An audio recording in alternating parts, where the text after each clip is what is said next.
a true hero and a patriot, somebody that's been here fighting. I give him so much respect and just a round of applause for the guy. He fought the Clinton administration and won in the Supreme Court. God bless him. Everybody, please welcome Sheriff Mack.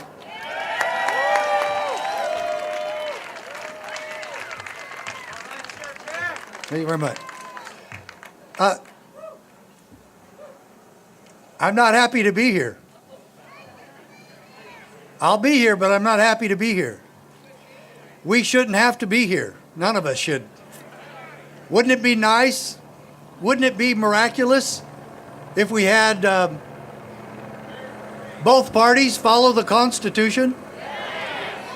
The only fight between Democrats and Republicans should be which one is supporting, upholding, defending, and obeying the United States Constitution. Governor Ducey, that's all we're after. That's all we want. And ultimately, we want to be left alone. And I'm telling you, A.G. Barr said some crazy things. There's not enough evidence to show that this would make any difference. We've heard that time and time again. Anytime somebody has cried about voter fraud, they say, oh yeah, there was. There's been 134 arrested just in Texas for voter fraud. And I guarantee you, that's the only way Nevada does elections, is by voter fraud. So how do you know, A.G. Barr, that there was sufficient evidence to investigate voter fraud? How do you know? Well, what was it, about 6 weeks ago, the candidate for Democrat announced to the world that he was in charge and that they had the best voter fraud organization on the face of the planet. That would be a clue right there. How do we know that Joe Biden is corrupt? Look at the evidence against his son making millions off a deal because he used his father's name. And Joe Biden announced to the world that he never once talked about his son's millions making from China, Ukraine, and Russia. Astonishing. When you were on the plane with him and you were going over to those countries, you probably should have known something was wrong. And yet, the Democrats and the media just keep going on to something else about Trump. So I'm telling you, what's left when no one will look at the evidence? State by state, we should be getting what we just heard about in Arizona. I thank Warren Peterson for being here. I thank Rusty Bowers for making the announcement that we need to audit these damnable machines. How do you know that there is a proclivity of voter fraud? When you tabulate the votes using software and computers, then you pretty much know you're going to have voter fraud. And we have been fighting in Arizona way back when Jan Brewer was Secretary of State to get them to stop using computers. They said, no, that won't happen. Can any of you tell me the government purpose of how we serve the people by having computers tabulate votes? What government purpose is served? How are the people of Arizona served by using computers? They're not. All that does is help the media get the announcements out to you sooner. That's all it does. And we suggested going back to paper ballots. This is 25 years ago. Okay? And for those of you who want to remain anonymous, I'm still saying it will remain anonymous. But when you go in to vote and you show them your identification, whoa.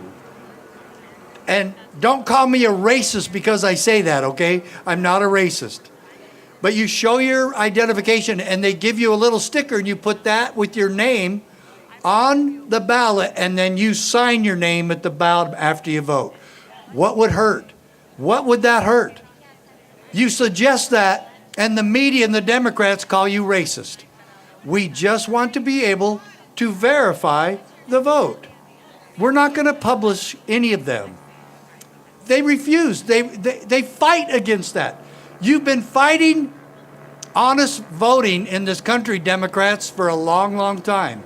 Sometimes Republicans have too. And it's time.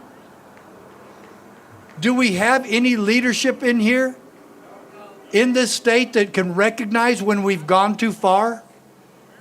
We've gone too far. We've gone too far allowing voter fraud. We've gone too far with CDC regulations and the Arizona Department of Health regulations on COVID-19.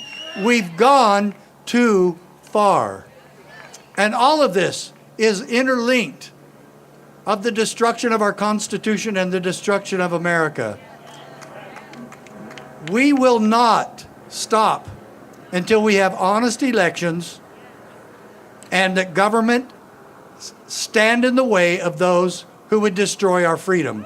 Governor Ducey, your only job is to protect our rights and to keep your word when you promise to uphold and defend the Constitution.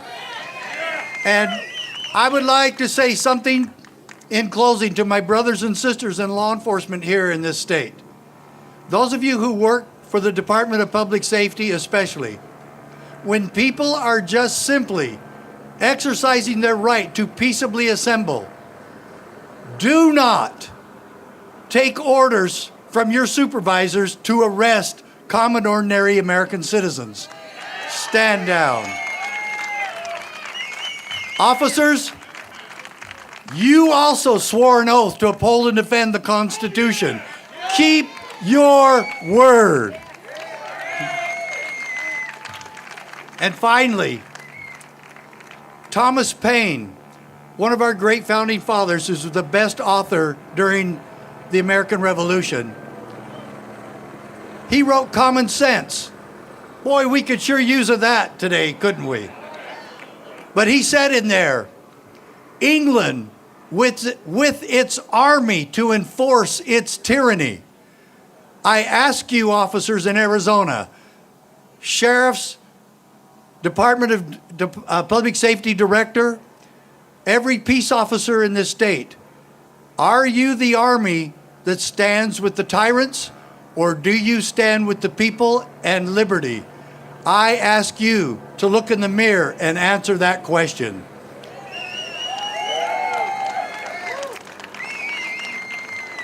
We are Arizonans and we are Americans, and we demand that our local officials, our police, our sheriffs, keep their word, stand for freedom, and if you need to protect my right to be left alone, then so be it.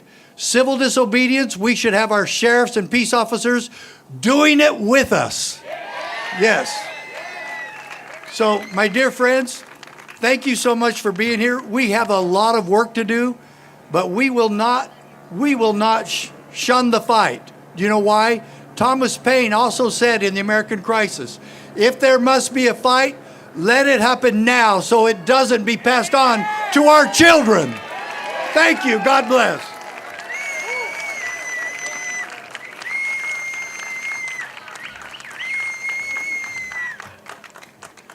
I'll tell you what, if he doesn't get you fired up, I don't know what does. Sheriff, wherever you go, we follow, my friend. I'm with you.